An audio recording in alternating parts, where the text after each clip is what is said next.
this theme of this two-day event was what is it about Aspen and the mountains of Aspen that produce such inspiration in so many different ways, primarily in athletics and people achieving, it's a pun, but achieving great heights.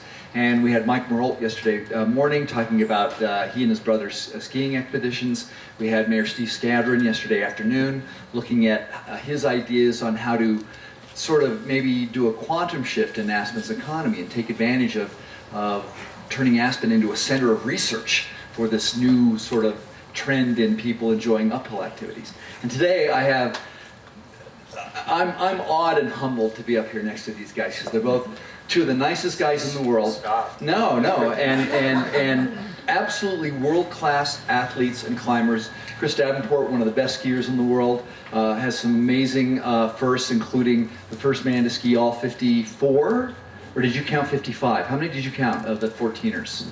54, but I wasn't the first. Oh, in 1 year. I'm sorry, in 1 year. In 1 year. Sorry. No. I'm sorry. I had, yeah, all within 1 year, and as a commentator, I spoke at the Aspen Ideas Festival this year. I just recently completed the highest 100 summits in ski descents in Colorado, along with Christy and Ted Mann, and then Neil, who's a world-class climber, summited Everest twice. They've summited Everest together, and I'm sure we'll hear a little bit about that. But the question today, oh, and a rocket scientist, by the way, if I didn't mention, Neil's a rocket scientist. Amazing men, accomplished, and they're here. They're here in Aspen. Why? How did you get here? And why does Aspen continue to produce this huge percentage of people and athletes that are accomplishing new heights every year? And that's kind of what we're looking at today. So Neil, why don't we start with you? Tell us how you ended up in Colorado, what the draw was. Yeah, I made a big decision to come to Aspen when I was 5. And I told my parents exactly what I was looking for. And they listened, which was... Yeah, and we showed up here from the big city of Crested Butte because, Aspen had like some stop signs. And I lived a block and a half down here for much of my grade school. Went to the yellow and red brick schools and all that on my Schwinn 3-speed, and I worked here at the Historical Society when I was about 12, and I don't know, that's about it. Okay. Let's quick background. I mean, we're going to keep going back and forth between you guys, but you're from the East. Yep. What brought you here? Yeah, like many mountain people and skiers, I grew up in New England and had a passion and a love for the sport and for the mountains, and that just kind of drew me out west because the mountains are bigger and there's more opportunity and whatnot. And so I came out to a ski race at the University of Colorado, where Neil went as well. And when I graduated, I had an opportunity to come up to Aspen and work for the Aspen Skiing Company in the race department. I was setting NASTAR courses and pace setting and doing race clinics and stuff because I was a young ski racer, and that was 1993. And at the time, to my good fortune, the world of extreme skiing, or free skiing as we call it now, was kind of kicking off in the United States with these competitions. This is before the X Games and things like that, but I was very early into these competitions that were taking place in Crested Butte and Valdez, Alaska. And my career was really born on kind of winning those events very early in the history of that sport. And yeah, I would say it would build a career on top of that, but I wouldn't have happened had I not found Aspen, or in some ways Aspen found me, I think. Oh, okay. Yeah. So 96 was a big year for both of you guys. Yes. You won the World Extreme Skiing Championship, and that was the now, as we know, ill-fated expedition in the Himalayas to Everest. So I guess I'm going to kick things off. We've loosely titled today Aspenites at 8,000 feet to 8,000 meters. What is it about this place? Why do I mean, we have well over a dozen, you probably know how many it is exactly. I know at least 8 or 9 of them, people that have summited Everest, some multiple times. Bob Slowman Slowson, what, 3 times? Yep. And I don't want this necessarily to be just about Everest, but what is the appeal and what is the connection between people who live here and people who go to 8,000 meters? I like to think that, obviously the mountains around here are incredible. They're inspiring. The Elk Mountains are beautiful. But I think more than anything, it goes back to what Walter and Elizabeth Pepke coined as the Aspen idea, which is that mind, body, spirit value. that we all sort of live by, whether you consciously do it or you don't. This place just brings out the best in people, whether it's physically, emotionally, intellectually. Just people thrive here for a number of different reasons, and one of those is the mountains are such a great training ground. They're so inspiring. How can you live here and not get out there and do these things? And so it just breeds great skiers, great mountaineers, great climbers, people with great mountain sensibilities. And once you can climb and ski in the mountains here, you can really do it anywhere in the world. And going back, we were talking about Andre Roche and Billy Fisk in the 30s and 40s, and going back all the way back then, these people went out to the greater ranges of the world and made their marks. So there's a long history of mountain people getting out in the world and becoming world class. And I think Neil and I are just kind of more recent generations of that, but we have this wonderful history that we can like look back on and be inspired by. Yeah, for sure, and Fritz Stromberger as well, and Right. there are many climbers, and the European influence was brought here, just like we have skiing. A lot of that that same influence influenced the climbing that happened back then, and I think Aspen has a lot of resources, if you will. People have the ability to follow their dreams.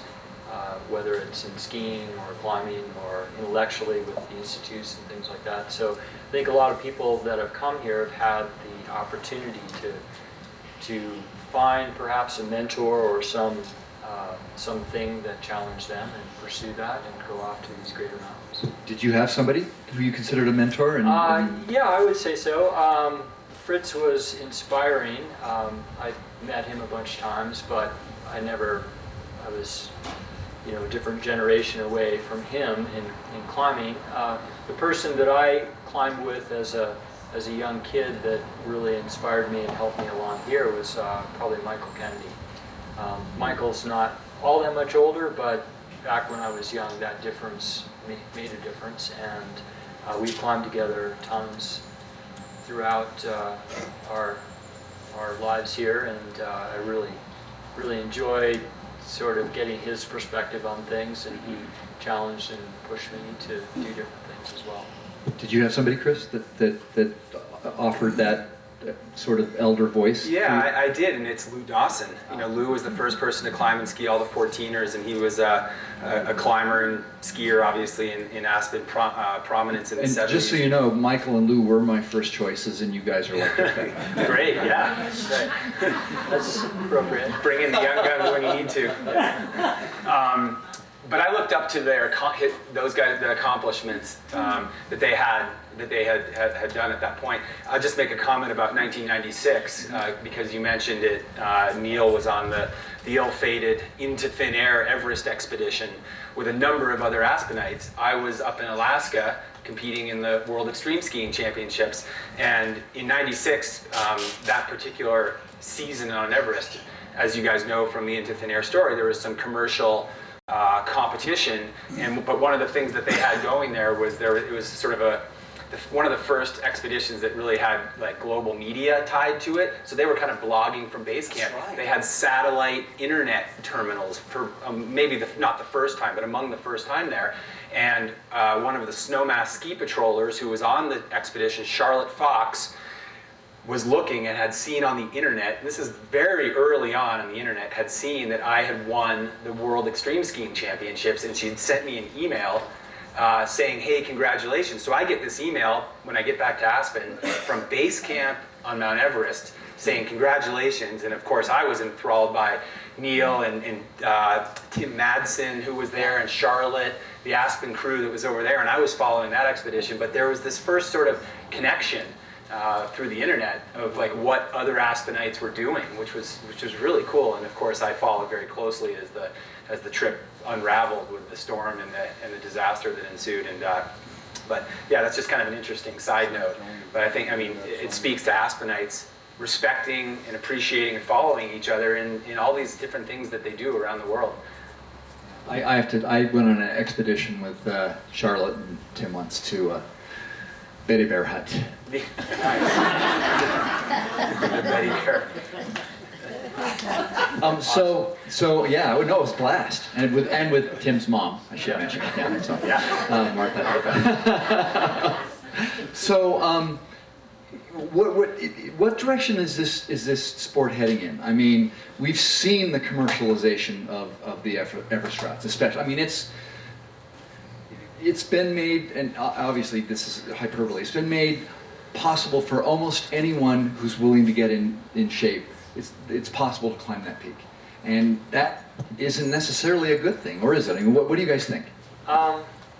It's a double-edged sword for sure. So you're correct. It's not everybody can climb Everest, but if you're a good athlete and your body adapts to altitude reasonably well, and you're dedicated to the training and learning some stuff, it's clear that on a guided trip you can probably get up to the top of Mount Everest.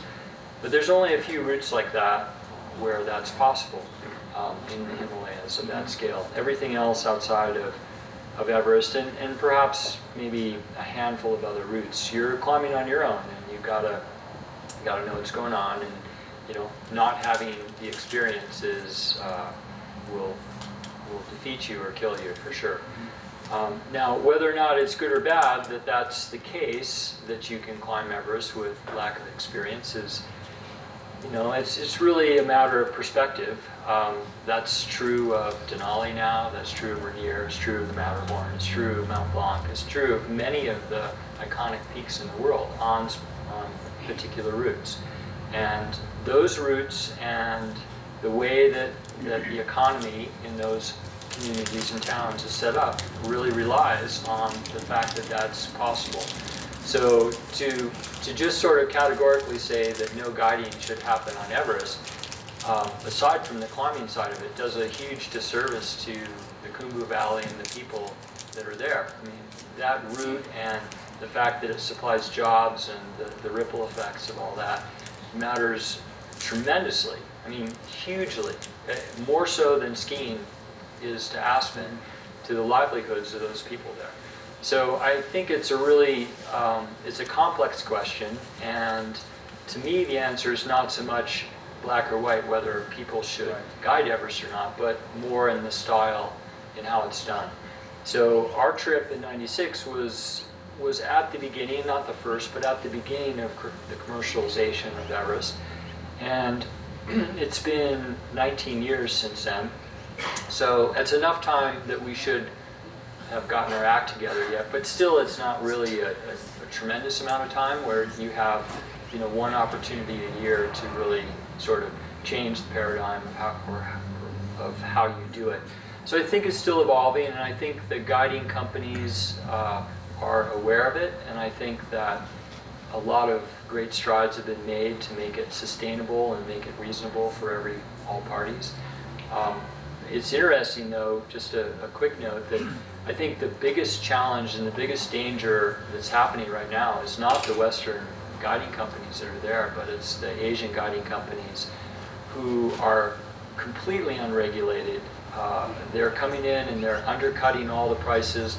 They're sending people up with guides who have never climbed before, abandoning clients, leaving trash on the mountains, and it's a significant problem right now. So I think you're going to see over the next several years sort of the clash of these things meet, and I don't know how it's going to work out.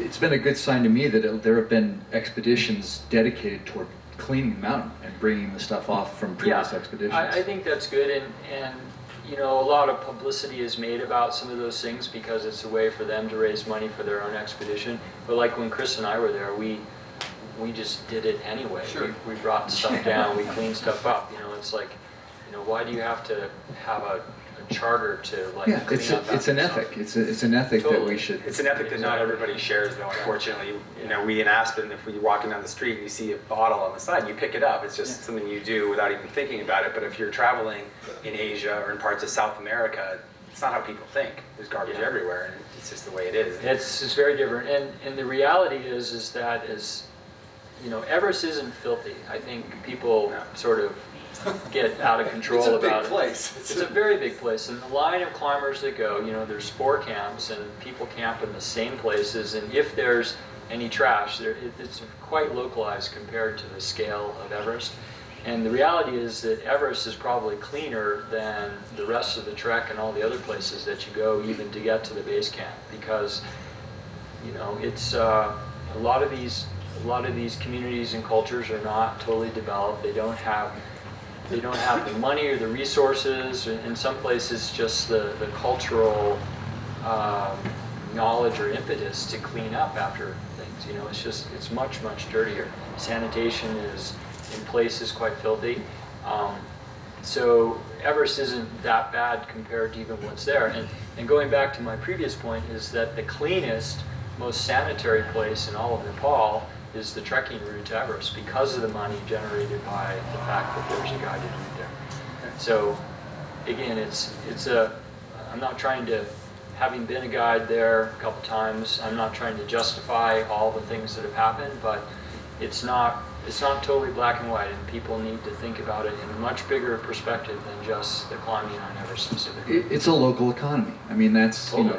it would be like we going in there and telling them how they should do that would be like somebody coming and tell us how we should run our ski mountain. Yeah, and it's bigger than local too. The amount of money that Everest generates in Nepal in general, and then the sort of the ancillary trekking that goes along, not just with trekking, but with the Everest specific part of that trekking, it's a significant percentage of their whole GDP. It's really significant. So, I mean, Nepal is an incredibly poor country. So, it's one of the few things that they have that they can actually export. You can go to any country in the world and identify something that people can export, a service or skiing or growing crops or whatever. And the Khumbu in Nepal exports the mountains and trekking and climbing. So to identify a couple routes, even if one is on the most iconic mountain perhaps in the world, it's not necessarily a bad thing. It's just how it's managed and how it's done, and whether it can become sustainable. So on that, linking to that, I want to talk about the expedition you did together. Yeah. And so what was the genesis of you, Chris, going from the things you were doing to suddenly making the decision that you wanted to summit Everest? He lost his mind. Oh, all right, well that's a justifiable reason for all sorts of things. And then, what are the steps? What's the timeline? How does that happen? Sure. Well, it didn't just happen like that. Yeah. Everest was my 4th Himalayan expedition, so I'd been over there before, and I'd been guiding for a number of years, although not on Everest, but in other places in Alaska. And in 2009, I met a gentleman who had just moved here to Aspen with his family from New York, and we first started skiing together, and then we started doing some mountains together, Denali being the biggest one. And after that trip on Denali, he said, hey, what do you think about climbing Mount Everest? And so that idea started taking root, and I said, yeah, that's definitely something we can do. Everest, personally, for me, was not something that I was very interested in doing, mainly because the draw for me in the mountains is to be out there with a small group of friends or a team and no other people. I don't like, it's like going to a ski area when there's lift lines. That's not my idea of, a good time on the mountain. I like being out there when there's nobody else out there. But to do it in a commercial sense as a guide, to get paid to do it, was a great justification for my family. Of course, if I'm going to leave for 2 months and take a certain amount of risk, my wife likes to see that the ROI is there, if you will. It makes sense, that's fair. Neil can appreciate that as well. It's the same conversation you have with your spouse every single time you go on a What big does trip. ROI stand for? Return from the mountain. I've never heard that, so. So we started talking about it and then began putting it together in 2010 for a spring 2011 trip. And it's funny, Neil came into the conversation actually on a day that I was guiding this guy up Highlands Bowl, or we were skiing together at Aspen Highlands. And as we came up the bowl, I saw Neil kind of just sneaking to go out of bounds towards Maroon Bowl or somewhere on that side with a friend. They were going to go ski in the backcountry. And I said, oh, hey, Neil. And I think at that point I introduced you to Effie right there on the ridge. And then Effie Gilder, my client, said, oh, God, he knew that Neil had been on Everest in '96. And he said, I wonder if Neil would want to come with us.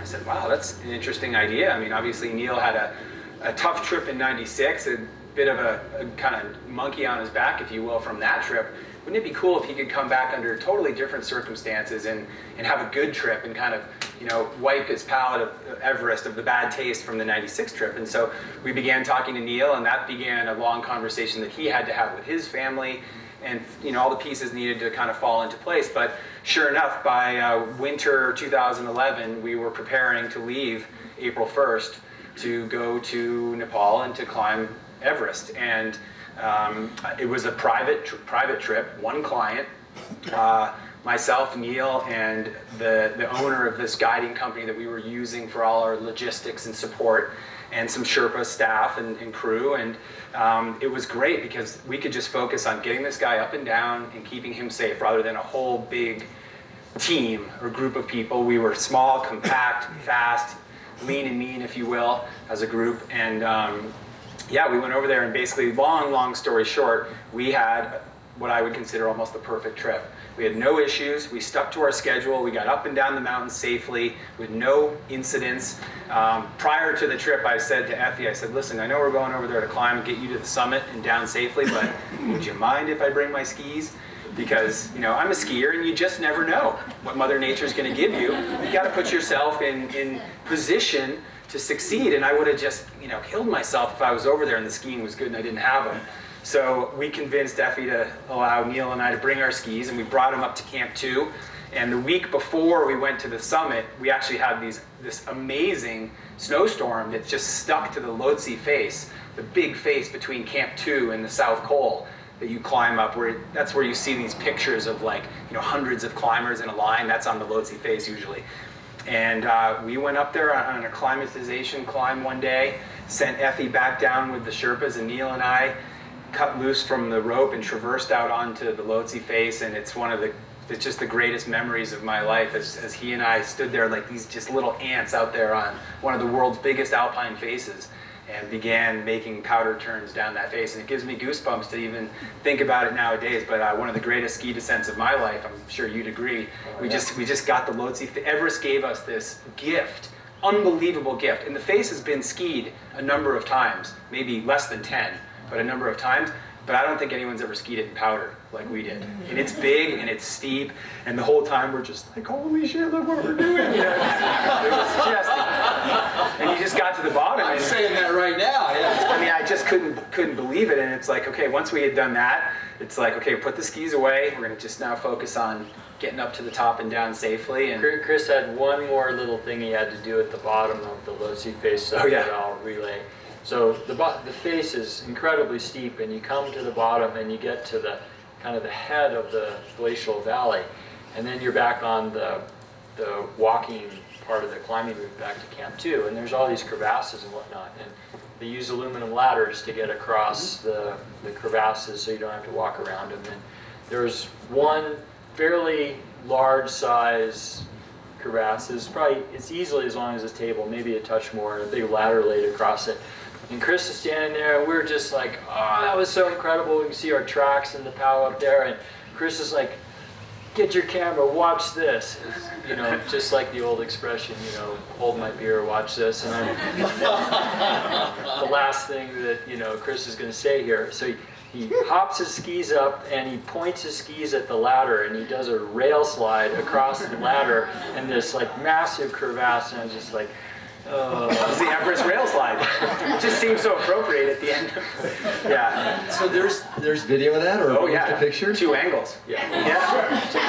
Did you take turns shooting each other coming down the face? Or we filmed the entire face. How do I get to see that? Well, I think Neil and I have to put on a night at the Aspen Historical Society with the full show. You're on. We have and we did a thing at the Wheeler about 4 years ago, but we didn't get to show all of that. But we actually we were doing a show. We were filming on the expedition for a show about Neil's return to the mountain for the news program called Nightline, ABC's Nightline program.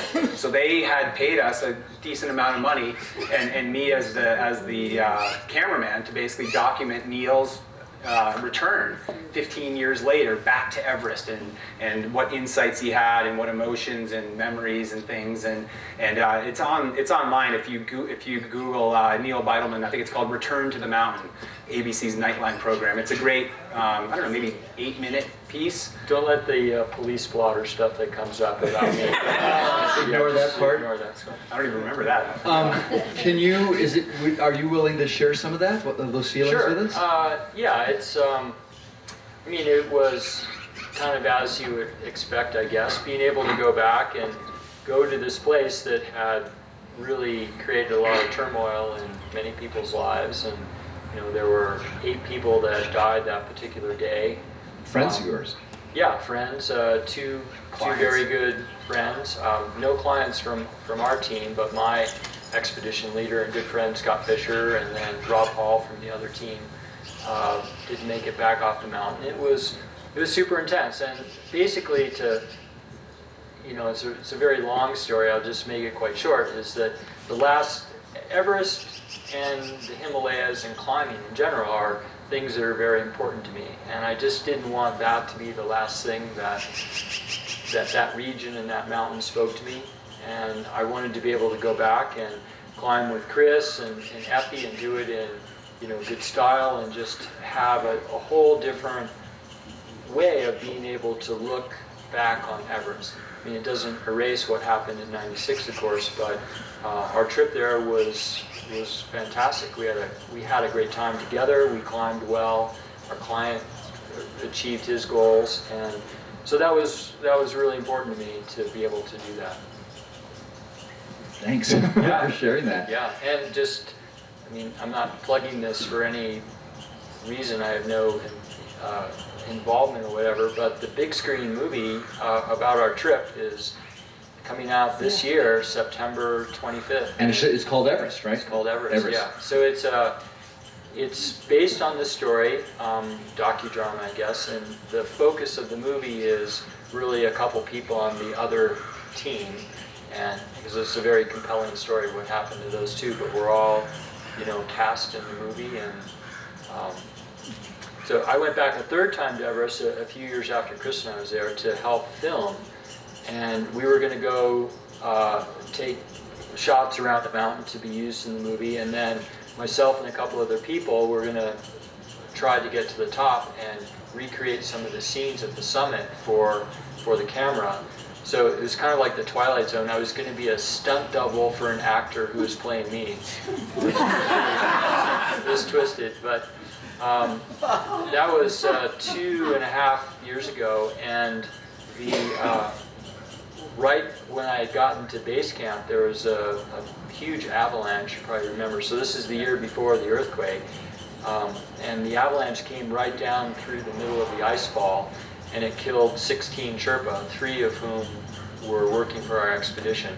So the mountain was completely shut down, and no teams, by decree, nobody climbed that year. So we were only able to film up to base camp. So all the stuff that we were going to provide for the movie ended up being done with computer graphics, and I've seen pieces of it, and they did an incredible job of that anyway. So we'll see how the rest comes out. Can either of you or both of you speak to what the outcome of that terrible tragedy with the Sherpas has been, or how is that going to affect the ethic of climbing the mountain? Yeah. And what's going to change, or is anything going to change? Well, it's all kind of tied a little bit to what I was talking about earlier, which is the sustainability of commercial climbing. And you can't stop the avalanches, and if you're going to climb the mountain, you are exposed to risks at certain times, and you have to manage those risks. But if you have too many people involved, if the demands of clients and the guiding companies are such that you just have 10 or 20 Sherpa per one client, these kinds of events just statistically are going to occur more often. So that's part of what the community is talking about and trying to form some kind of almost détente about, you know, how much service are you going to provide? How cush are you going to make it?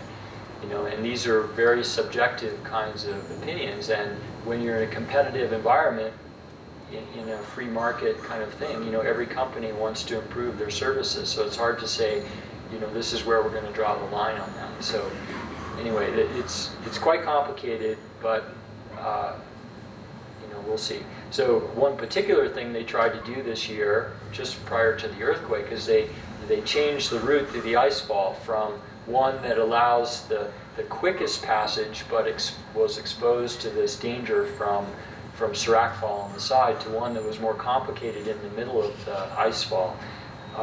It never really, you know, I don't think anybody made any judgments about whether or not it was better or worse, because then the earthquake came and, you know, that just wrecked everything. So I think we'll see in the future what happens with that. And Chris, you know tons about, you know, local people, and, you know, with all your travels and the sort of the interconnect between, you know, us going there and putting these other people and, you know, at risk, but making their living doing it. So, you know, maybe you have some thoughts on that as well.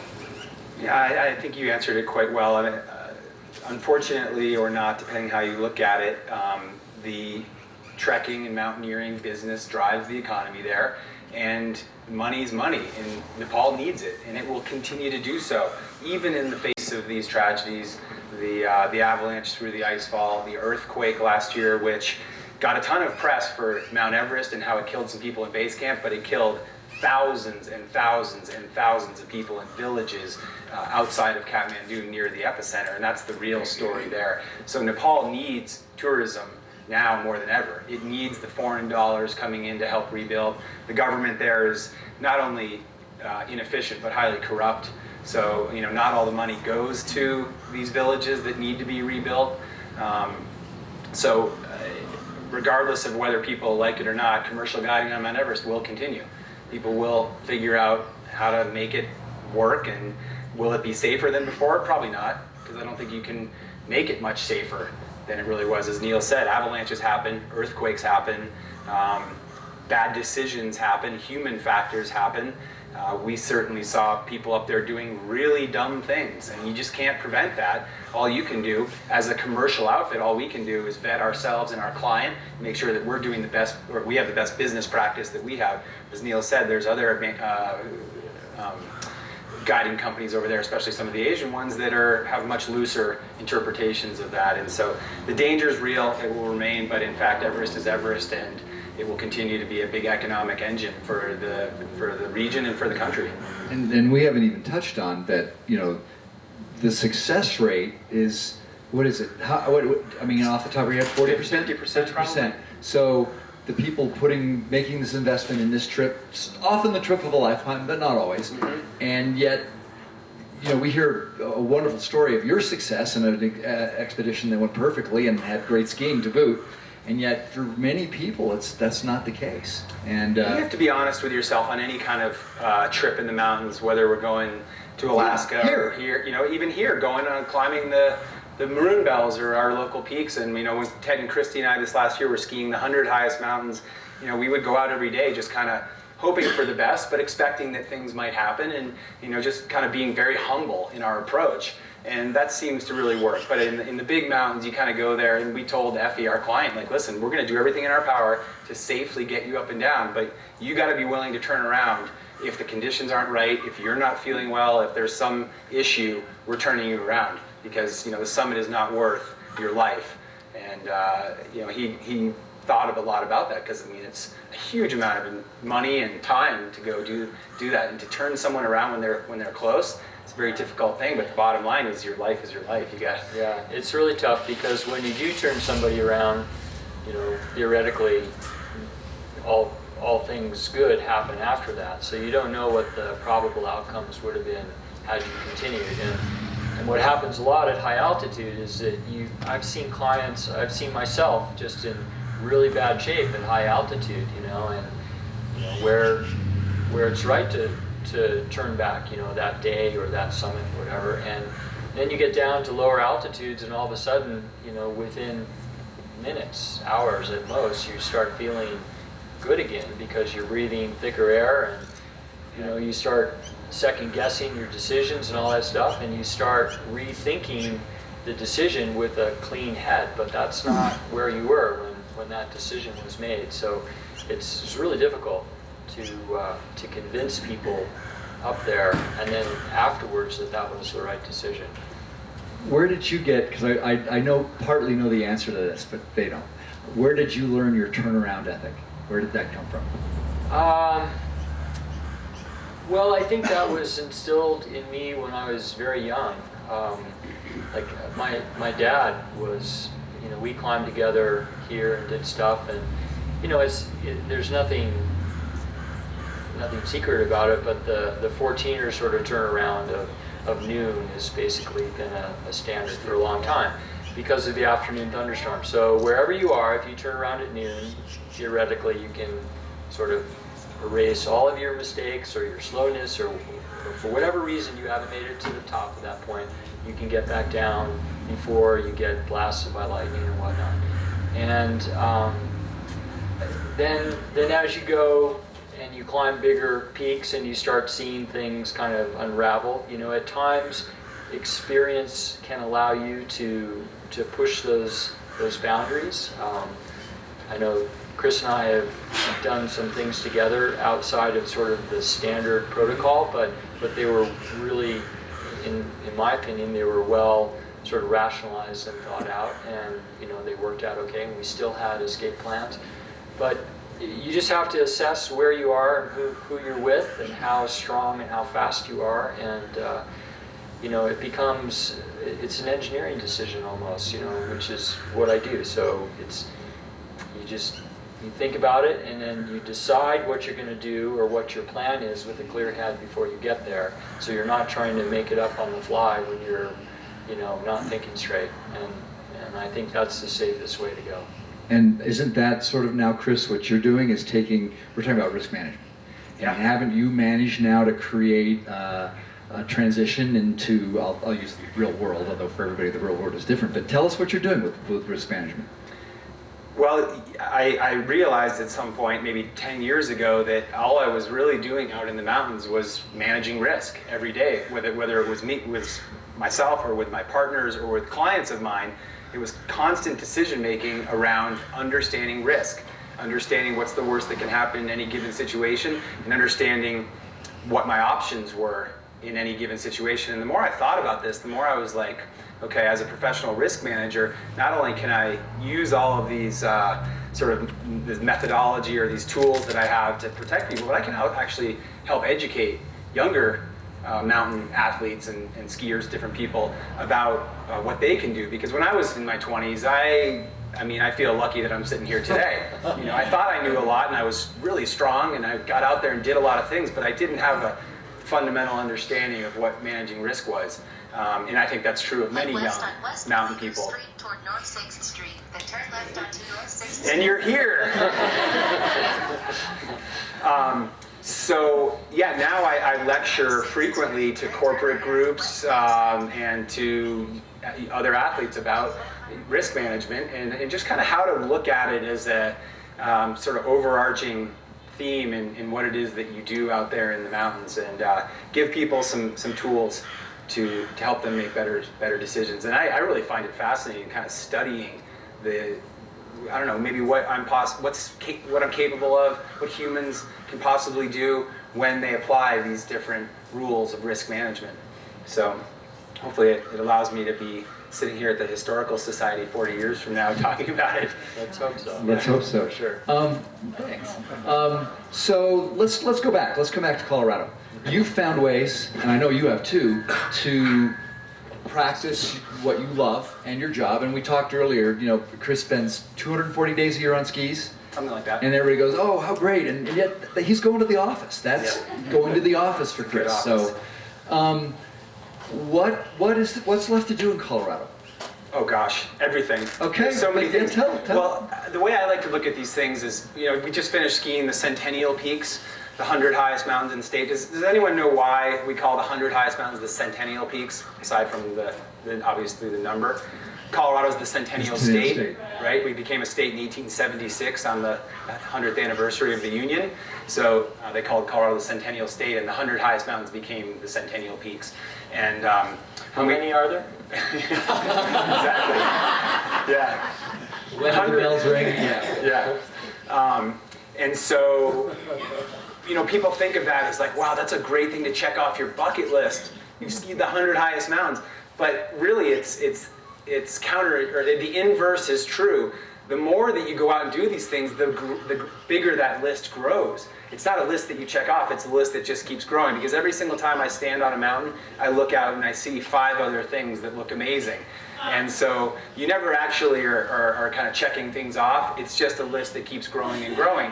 And I think it's also it's sort of a trait of highly successful people, that the more you succeed, the more you enjoy challenging yourself, and so the more you seek those things out. When we got back from Everest, especially, Neil had done it once before, but since it was my first time summiting the highest mountain in the world, people said, okay, you've done the highest mountain in the world, what's higher than that? What else could you possibly want to do?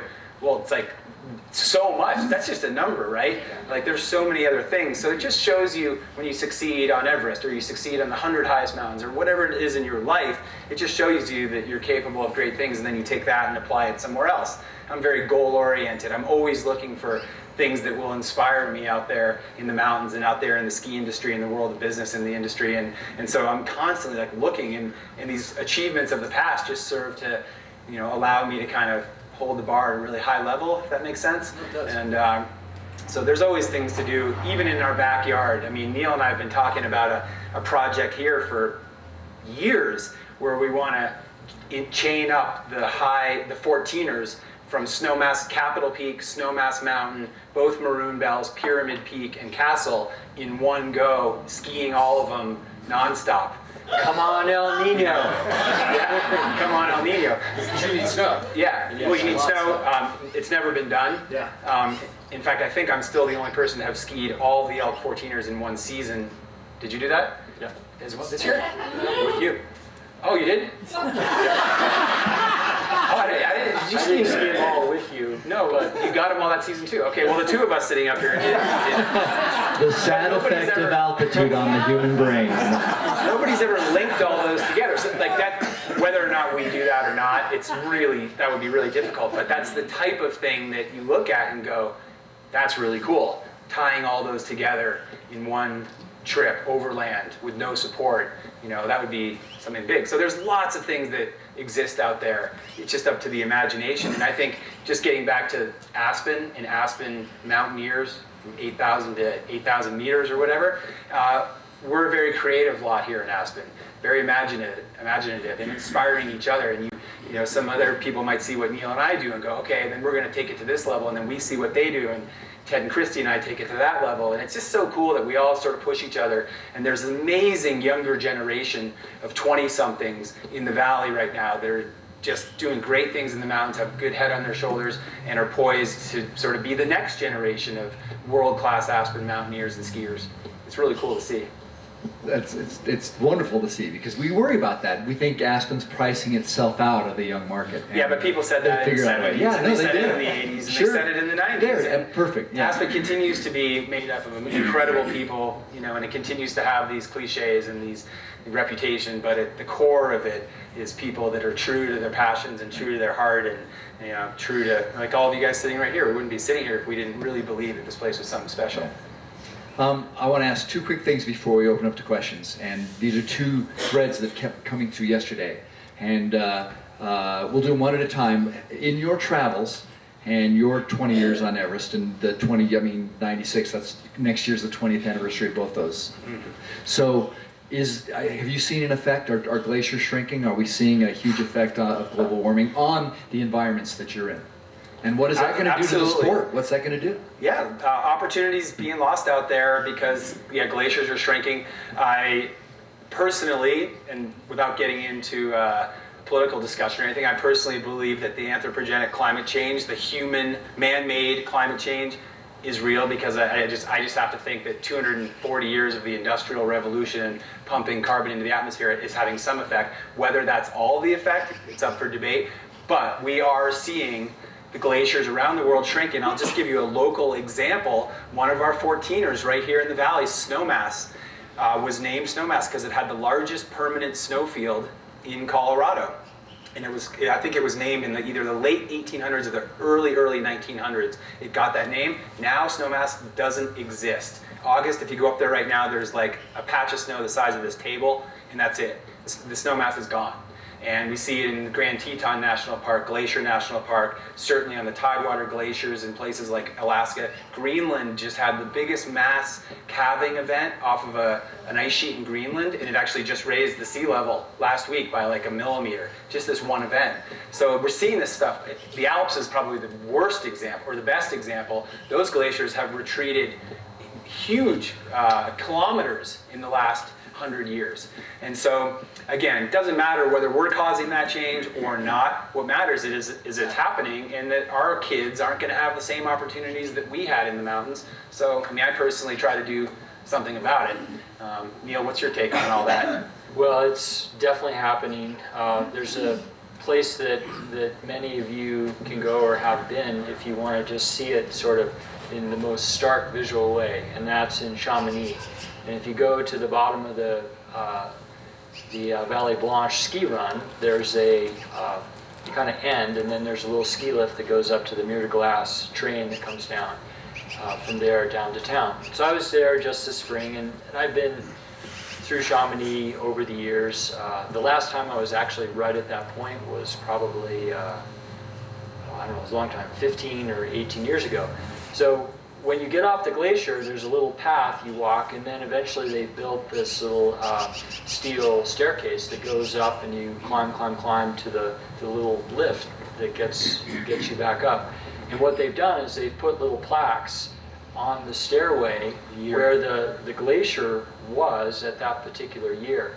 And we're climbing up there, and all of a sudden I get to this plaque where the glacier was when I was there 15 years ago. And it's not a few feet, it's like, you know, it's as tall or taller than the Historical Society.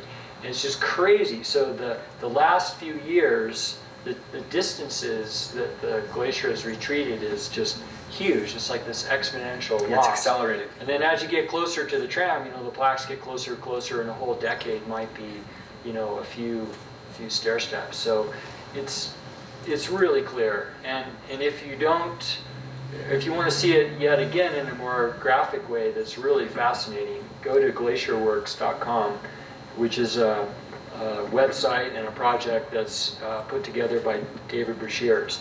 And what David has done is he's gone to all these historical locations and recreated photographs from the same site looking today, and then he's overlaid the photographs on top of each other. And you can see the glacier, you know, the toe of the glacier, where before there was this much exposed sort of white moraine above the glacier. So the rate of the recession of the glacier and the ability for grass and, you know, things to grow, you know, there's a little gap, and that would be the gap there. And if the glacier retreats very fast, then the new foliage can't quite keep up with that. And then you see these physical lines where the glacier was, and you look at these photographs, and it's just like, you just go, oh my God, it's hundreds of feet in places, like 300 feet of a glacier that's 20 miles long is just gone in the last, you know, 50, 80, 100 years, depending on which photograph you're looking at. So it's really clear, it's really stark. It's going to change the sport, yeah, all of these sports. Right, whether we're still having skiing in 100 years here, you know, or 50. Maybe. Yeah. You know, in Europe, Chris knows this really well, and if you've been there, the lower portions of the mountain that you used to be able to historically ski to most of the time, you know, it's a little different than it is here, but most of the time, a lot of those skiers that are lower elevations are defunct. They don't even work now, and a lot of places you have to take lifts all the time. There's never skiing to the bottom anymore. So the elevation of permanent snow in the winter just keeps rising and rising. It's pretty clear. So the other question is, and I know you're an inventor, so this is near and dear to you, and we're all, you know, tech geek heads. So technology, how is this going to change specifically what we do and what's going on? I mean, lighter and lighter, that's part of it.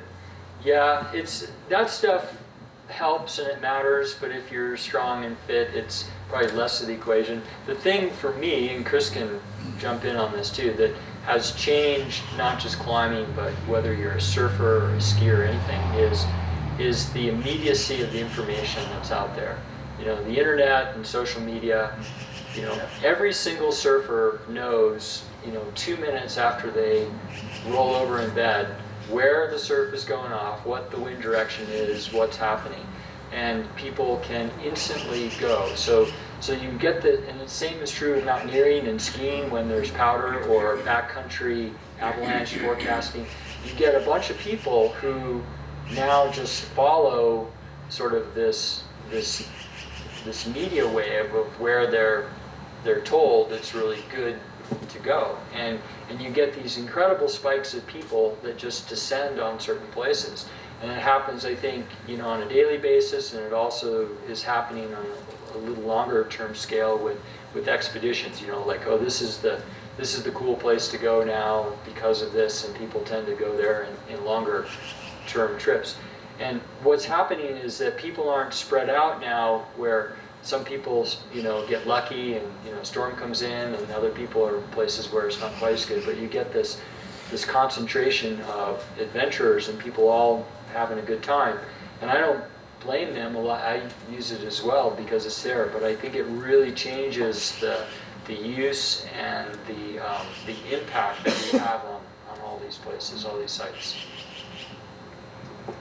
Chris? I mean, I agree. It's for me, it's a little bit of a double-edged sword. I love social media. I love technology. I use my GoPro cameras all the time. I'm constantly, because I have fans and followers, I'm constantly sharing, you know, everything I do, basically. And I was just in South America for a month, and we had this unbelievable storm in Portillo, Chile. We had 9 feet of snow over 4 days, and as soon as it went clear, we were sharing photos and video, and literally like tens of thousands of people are seeing this stuff, you know, and they know that at that point that's the spot to be. And so I like doing it, but at the same time, I'm more and more, I want to put all that stuff away and get back to like what was real and how we all grew up, which was just going out in the mountains with friends without any electronics, without any technology, maybe just with a map and compass, and just enjoying adventure for the sake of adventure, rather than, you know, feeling like you have to share every moment on your phone or all this kind of stuff. I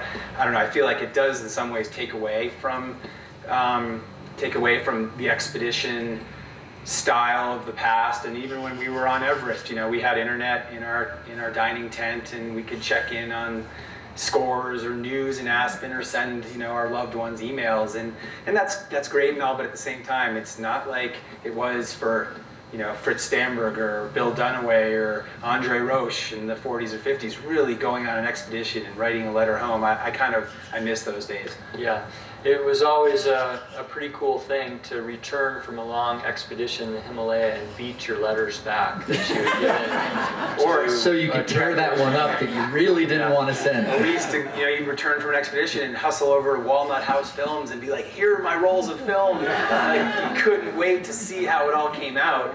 And now it's instantaneous. And the volume now too, because we're Yeah, not it's- limited by rolls of film that you put in your pack and have to carry up the hill. Yeah. You've got a little card like this. of course, I mean, there's great things about it, but there potentially is a negative side, I think, as well. And It's all in learning how to use it appropriately, and I think that one of the things Chris is alluding to is that part of, you know, kind of seeing this transformation, having lived back in the Stone Age a little bit, you know, mentoring kids a little bit about it is an important thing, not just from, you know, what you might think about it, but just from a safety standpoint. So many of these kids are doing it for the camera right now, and, you know, it's called Kodak Courage, or it used to be Kodak Courage. Now I don't know, it's called Instagram Courage or something, but there are a lot of kids who just lose their mind. They forget what they're doing, they forget everything to get a certain shot or a video and they want to post it before, you know, they even stop making their turn at the bottom. And it's a dangerous. Forget the whole point of going to the mountains is to seek fulfillment, enrichment, you know, something, that connection with the mountains. It's not to get the Instagram shot or the GoPro video. And literally, young kids nowadays will go out specifically to get some kind of social media that they can share. And it's just missing the point entirely. And so that's a very dangerous trend, I think. And of course, it's not just happening in the mountains, it's all over society. The selfie and whatever else is going on, I don't know. I saw somewhere says pretty soon it's just going to be pictures of cameras taking pictures. Yeah. That's all we're going to have is, you know, cameras. I think the good thing, the thing that we do have going for us is that the mountains are the great equalizer. Yes. They don't care whether you have a GoPro or you're whatever you're doing. It's like you better be respectful, or you know, you're gonna get in trouble. So Great. that's a good thing. All right, well, let's, I mean, amazing subjects and lots of different threads. Let's see if people have questions. Yes, right here. In climbing, is there an important difference in the training for, and the methods for, say, a Himalayan climb versus an alpine climb like Matterhorn or the Eiger or something like that? Perhaps there are a few things in terms of the equipment that you might use. Mostly it's fitness, I would say, and then, you know, a general sense of climbing, how to belay properly, understanding just the protocol and what's happening. No matter what level you're climbing at, there's certain intrinsic things about climbing that all kids are taught right away and need to respect and understand. And, you know, the responsibility of a belayer and how that physically works, all those kind of things. The gear for a rock climb is quite a bit different. You know, the moves that you might do are different than an alpine climb, and then also different from a Himalayan climb. But I would say the longer that I've climbed, and rock climbing is where I started, and you know, done alpine climbing and big mountain climbing. They're a lot closer related than people think. Yeah. And then acclimatization, that's another factor of it, depending Yeah. on, I mean, certainly going to an Everest, or you know, maybe not even an Everest because you use oxygen mostly there, but to other peaks, you know, climbing without oxygen is really, really hard, and that takes some training, and it takes getting your head wrapped around how you're going to feel so you can assess your body and what's going on. And you know, I started high altitude climbing without oxygen. Everest was my first year in '96, the first time I ever used oxygen because we were guiding, and that was the right thing to do. And there's a significant difference between the complexities and the danger between using oxygen and not. Yeah. Go ahead, Charles. For Neil, what was it like facing and dealing with death at the level of intimacy you dealt with it? As I remember the story, there was a woman you tried to save and couldn't, and you went back and found your body. Is that true? Yeah, basically that was really difficult. It was a Japanese woman from the other team, and I had literally dragged her for a while, and then got her stood up and carried her down on my arm through the storm, and then through the night we were on the South Col in what we call the huddle, where we knew where we were. We were on the South Col, which is an area, you know, probably as big as this property, maybe twice as big, something like that. But we couldn't find the tents in this storm, and it was just waiting for the opportunity to kind of bridge that gap back to the camp where people were. And when we finally got a little break and we decided to make a run for where we thought the tents were, there were only 4 people that were even able to stand up, and that woman was not one of them. But once we got back to Camp 4, Anatoly was there, who had descended earlier. There were other people, and I really felt that we kind of had bridged this gap, and the rescue connection had been made, and the rest would transpire. And we were wasted. We just, you know, crawled in our tents just trying to, you know, survive the night ourselves. And in the morning I found out that some people had been brought back from the huddle, but not the woman that I had brought down, and she died there. So it was super intense. Did you rediscover her body the second trip? No, her body was one of the few that was actually brought down later. her family from Japan had hired some Sherpa. So she was in a relatively easy place to be brought back down. It's incredibly difficult to even pick your pack up there, let alone her body. But she was on the South Col versus like on the route proper in some difficult place, and she had been brought down. But when Chris and I were there on our trip in 2011, we tried for the summit. The weather was bad. We went for a few hours, and we came back and spent an extra day on the South Col waiting for the second night. And in doing so, we wandered around the South Col for hours and did some of this interview stuff that Chris was talking about. And we went right to where the huddle was. We found the exact rock and hung out there for a couple hours. And neither of us had oxygen this whole time. We were at 8,000 meters essentially, a few meters short of that, 26,000 feet. And we just talked and tried to put it all together. It was probably the most sort of meaningful part of the whole trip, that whole 2 months right there, that time that I spent with Chris, and just trying to process what happened and be in that spot. It was very intense. I have a wonderful video. It's probably 5 minutes long.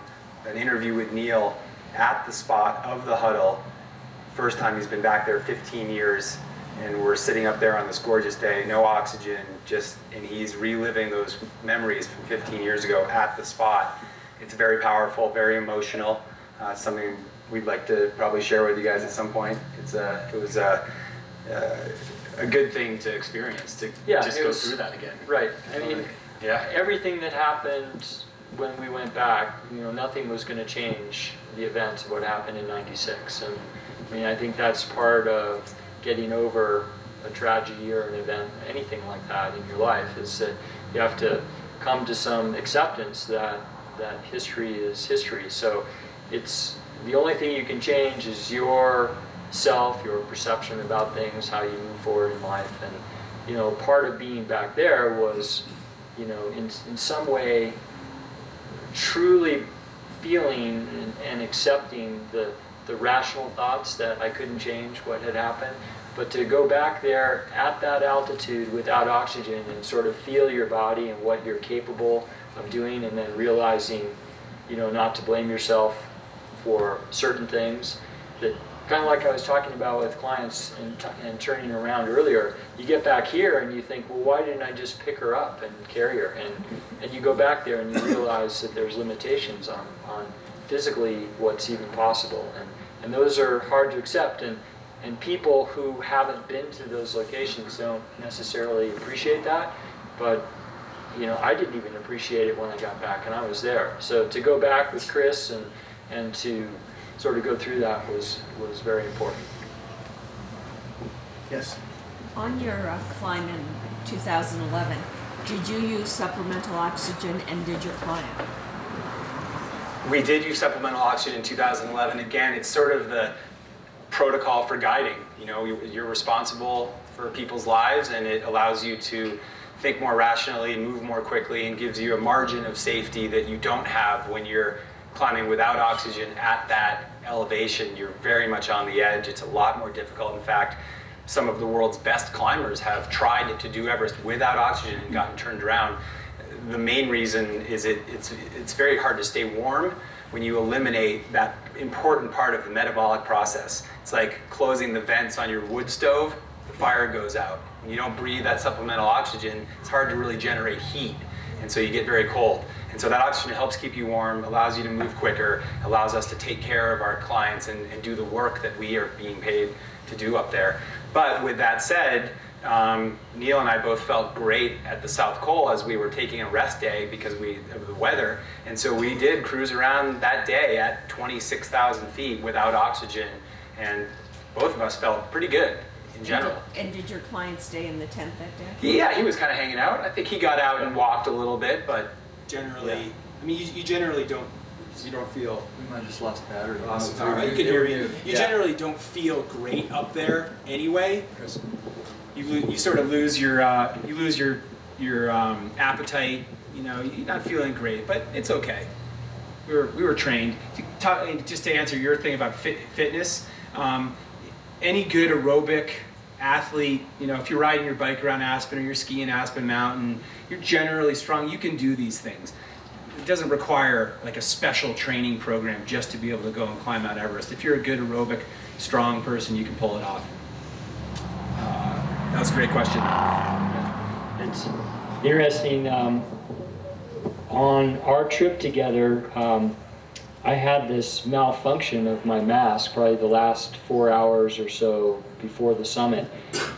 You use these kind of modified painter's masks almost, and somehow the rubber gasket had flipped out where the inlet of the oxygen was through the straps, and I kept getting slower and more kind of like out of it, and I got to the South Summit and I looked at these guys and I was like, just whoa, I was checking everything to make sure that I didn't have a kink in my line. And we were checking you. Yeah. We were like, Neil, sit down. We were just like, what's going on? Neil's having issues. We didn't figure it out right at that moment, but it was the oxygen mask that was jammed up, and so he wasn't able to get enough oxygen to perform as he should have been able to perform. It was super intense, and it was a bit of serendipity too, kind of going back to talking about why I was there, because again, it allowed me to appreciate from 96 when my oxygen ran out on the way down, again, what, just give me like a reality check on what's possible and what's not possible. So I managed to get to the top. I'm stumbling around up there and I'm just feeling just shitty, pardon my French, but it's a technical climbing term. It's really not doing very well. And finally I went over to Bill and the outfitter that we were with. He's a very good climber and good guy. And I was like, Bill, I got to get down. I'm just not feeling great. I need to just take care of myself here. And just give me a once over before we go down, because I've seen this before with other people. You can just do stupid things. And Bill very carefully just walked his eyes up and down, and he looked right at my face, and he got closer and closer till his nose is right here. And he took his finger and he went like this, and he punched the rubber gasket back through the straps onto my mouth. And within 20 seconds, I went from being like on Mars to going, oh, that's better. So it really makes a difference. And I fatigued. I was pretty tired after that from what I had done, but all of a sudden we're just like walking around and thinking clearly again. So it makes a huge difference.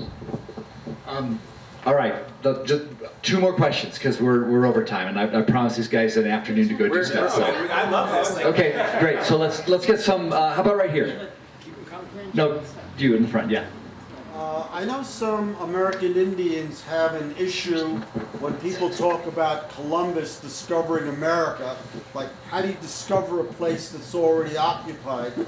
Is there did you run across a similar feeling with some Sherpas, like, gee, we've been climbing this mountain? Well, they haven't. The Westerners were the first ones to be climbing there, because for them it was a sport, and the Sherpas were just a people who lived there.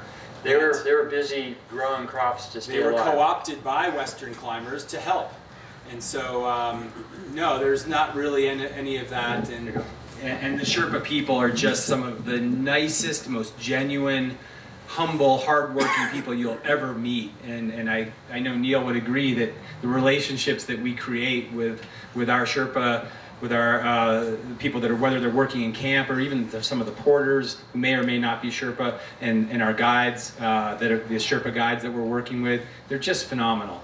And there's no animosity, at least amongst the people that we work with. You just create very strong bonds with them. So it's a totally different thing than what you were talking about with Columbus. What are their oxygen requirements versus your oxygen requirements under the same situation? They're the same. Okay. Yeah, I mean, they're very strong and extremely capable and highly adapted to altitude. So they tend to be able to perhaps do more work than the average Western climber, perhaps even the average Western guide. But at the end of the day, they're human beings. We're the same species, so the differences can be not so big. How about your question? We'll get to you. I'm just wondering, when you get to your limit, what do you say to yourself when you get to the point where your body says, I can't do anymore?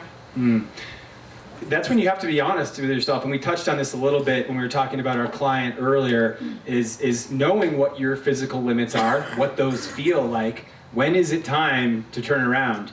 You know, when do you internally recognize? And I think for people that haven't spent time in the mountains, they don't really know, and those people can oftentimes get in trouble. And it's our job as guides and as veterans in the mountains to be able to identify people that are beyond that limit and people that are still have some gas in the tank, if you will.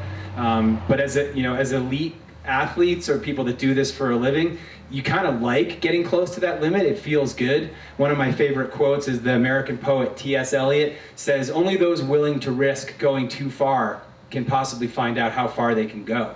So it's that kind of mentality of athletes, like, what am I capable of? What can I do in human performance? We're constantly trying to find out what we're made of and what we can do, but at the same time being conscious of where those limits are. So, because you can only spend so much time in the no-fall zone or in the death zone until you're gonna get in trouble. It's just it's like a roll of the dice. You wanna add anything to that? No, that's I think. Yeah. Just got that too. You're still good? Yeah, so, but it's a client and someone who doesn't do that for a living is very different than someone who does do that for a living and knows what those limits are. If you brought me from the mountains of Aspen into like the trading floor of the New York Stock Exchange, I would lose a lot of money because I don't know what my limits are. I don't get it. That's not my game. But somebody else would be able to say, "Hey, Chris, stop," because they know. And it's the same thing for us in the mountains. I know when someone is pushing too hard or can still keep going. Or at least we're supposed to know. Yes, it's your turn. Lady in the hat. I was in Nepal probably a year and a half ago and did some of the lower trekking and stuff, and I loved it. I would go back. But my concern is with the Sherpas, and that's what they do for a living. Are people still climbing now after this? Are they making a living? Or are they You mean after the earthquake? Yeah.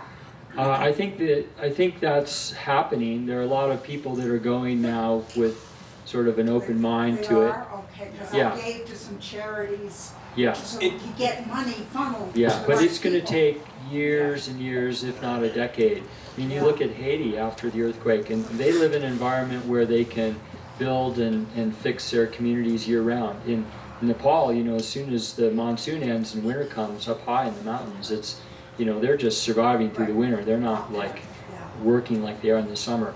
And it'll take a very long time for that to get back together. And they have no money. Your charity money and the money they get from other organizations is about it, plus their sweat equity. And they have no way to earn a living other than help you guys, right? Well, yeah, for the most There's other part. infrastructure, If other you- things, but small, you're right. Yeah, the average Nepali, so this is across Nepal, earns $742 a year. That's the level. So, they're not off by a zero, they're off by several zeros. Okay, Charles. This is a double part question. What is the state of the mountain? How much junk is there all over the place? How many corpses are to be found? I've seen people finding corpses from 20, 30 years ago just coming across them. And the third question is, what was the big Sherpa revolt that closed the mountain all about? Well, a couple things. So the amount of junk that's up there is not as much junk as sort of the media makes it out to be. There's concentrated areas, almost like little dumps where there's lots of stuff, but even that gets pulled off the mountain pretty regularly. It's something to be aware of, but of all the issues that Nepal and the Sherpa people have to worry about, believe me, this is not the highest up there. So that's one. And I'll just add one thing. Every expedition now pays an environmental fee to the national park for that exact reason, so that the trash is removed. So it's definitely a lot cleaner than it was when it had the reputation as being this dirty mountain. Corpses, there's people buried in the ice, but you don't see them. That's not something. That's like mythology. Yeah, kind of. I have a couple pictures of some mythology. I mean, that's not all over, but I guess that's one of the benefits of global warming. There are, I mean, what happens is that people will die a certain place, and then over time they get pushed down by the glaciers and avalanches, and they do appear. In '96, we found two bodies actually. It's pretty, you know, takes your breath away for a minute. Gets your attention. Yeah, but it's not like you're walking through an open graveyard the whole way. You know? What about the Sherpa revolt? So that ties back to what I was talking about earlier with the Asian guiding companies starting to come in and wanting to basically take control of the guiding operations. So 2-3 years ago, I guess, when I was there and the avalanche occurred, the reason the mountain shut down is that there were some very vocal Sherpa who weren't even actually from the Khumbu, who used that as a tool, as a leverage tool to demand things from the government. So they came up with a 13-point plan that was written in part with the help of Western guides that were there, that gave them basic rights and addressed some of their issues in terms of insurance and pay and safety. And the government, after a while, acquiesced and agreed to all 13 points. And the Sherpa who put the list forward were almost taken back. And they didn't say, okay, let's go climb now. They were like, oh my God, we didn't ask for enough. And they Basic labor relations. basically that's what they did. And they shut the mountain down the whole year because they wanted to make a point of that. So it's a real issue and it's a real problem. And the particular Sherpa, this is perhaps more detailed than you want, but the particular Sherpa that brought that forward were Sherpa, but they weren't from the Khumbu region, and they had been in a place where the Maoist uprising had been much more strongly. And the way that they negotiated and the way they learned how to deal with these things was through threat and through violence. So their voice was very different than the Khumbu Sherpa that were there. Our Sherpa from the Khumbu were far more reasonable about it, and these guys were looking to pick a fight. So it's not solved yet, and it'll be interesting to see how it plays out. Last one, because I'm getting the wrap it up from the back of the room. So last question, back here. This may be more for you, Neil. For those of us who kind of follow this stuff from afar and haven't had the experiences you had, but have read a number of books about all these experiences, some of the climbers are almost mythical figures. They're bigger than life. And I wonder, you've obviously met many of them and climbed with them, and I wonder if you would maybe give us a sense of some of the personalities that you've come to know, and maybe some of the quirks or some of the stories or things that you're willing to share about the people we read about. I was totally with you on your question there until you said you were willing to share, and then so yeah, that's a great question actually. And I mean, Chris can talk to this as well, and within climbing, but especially within the extreme skiing scene as well. You know, at the upper end, at the upper reaches of any sport, you're going to have these individuals who are, you know, they're different. People are different. They're high strung. They're more motivated than the average guy. They're more willing to take risks.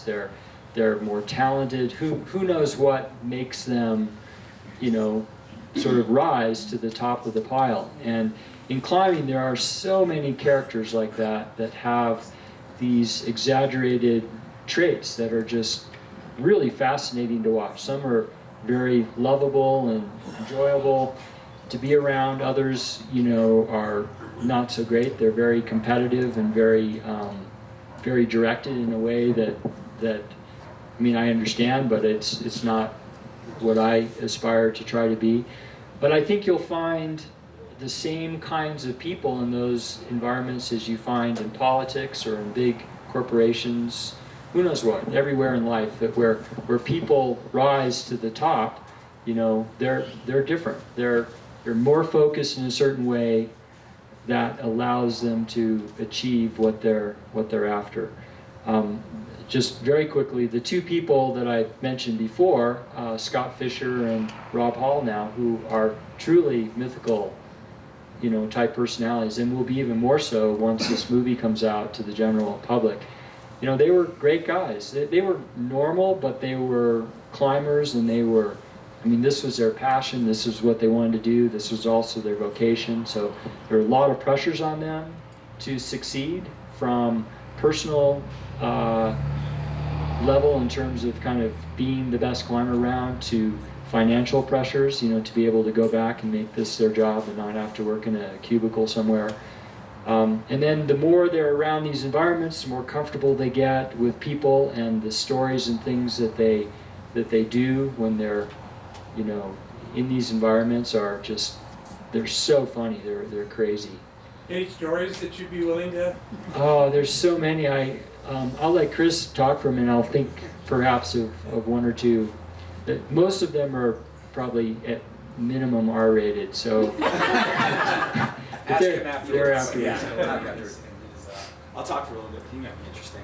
But one thing I'll say, and this is kind of more of a closing statement, is that it's been really rewarding and, humbling to see that of all of the successful, amazing mountain people that have come out of Aspen, almost all of them are just so down to earth and humble and just real, normal people, not these, Fritz Stamberger maybe being the one. I never met him, but he was kind of a larger than life character who would walk around with frozen snowballs in his hands and different things.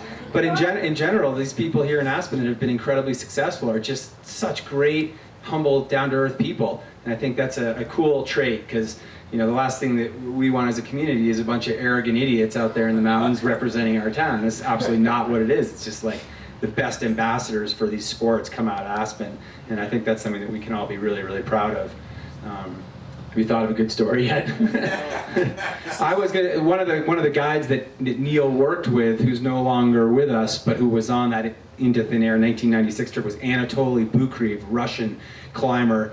No artificial air. No oxygen on that particular trip. That's a different story and debate altogether. Not everybody feels good about that, but He was told to, but he chose not to. but mythically strong, that guy, right? Like really a strong climber. It's someone that during that period of time, I was watching all the things he was doing in the Himalaya, just going, oh my God, this guy's like a cyborg, just so strong. But obviously took it a little too far. He's not here anymore. But that was, I just wanted to kind of close with that statement about Aspen mountaineers in general, since that was kind of the theme, is that I'm just so impressed with the legacy that this town has left on mountains all over the world. It's really positive. It's really something that we can all be really proud of. And I'll just say thank you, because you guys are the epitome of that, and just the fact that you're sitting here with me today is evidence of that. And I just will join the audience in thanking you so much for your